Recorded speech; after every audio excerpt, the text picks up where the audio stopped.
آپ صلی اللہ علیہ وسلم نے فرمایا کہ زندگی کو دو طرح سے لو، ایک تو اپنے آپ کو مسافر کی حیثیت دے دو، کیونکہ مسافر جو ہوتا ہے وہ مستقلاً کسی جگہ پہ اپنا انٹرسٹ مینٹین نہیں کرتا کہ میں نے یہی رہنا ہے اور میں بڑے بڑے محلات بنا لوں، میں اچھے معاملات بنا لوں،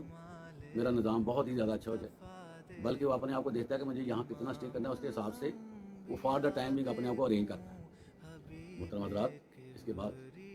اللہ کے نبی فرماتے ہیں کہ وہ اپنے آپ کو اجنبی تصور کرے، اسٹرینجر مین۔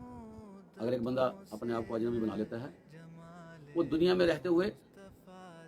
دنیا کے ساتھ اپنا انٹرسٹ ڈویلپ نہیں کرے گا، بلکہ کہے گا میں اجنبی ہوں، مجھے کیا ضرورت ہے اتنا زیادہ ڈیپلی جانے کی، میں کیوں معاملات کے اندر داخل ہوتا جاؤں، میں اپنے معاملات کو سلجھا لوں، جتنا مجھ سے مختصر ہوتا ہے اتنا میں کر لوں۔ تو اس وجہ سے محترم حضرات، وہ دنیا کے ساتھ لنک نہیں رکھتا، سرسری اس کے روابط ہوتے ہیں دنیا والوں کے ساتھ اور دنیا کے معاملات۔ تو ہمیں اس کے بارے میں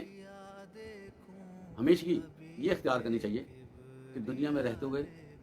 آخرت کے حوالے سے ہم فکر مند ہوں، اور ہے بھی یہ بہت فکر والی جگہ ہے، معاملہ ہے۔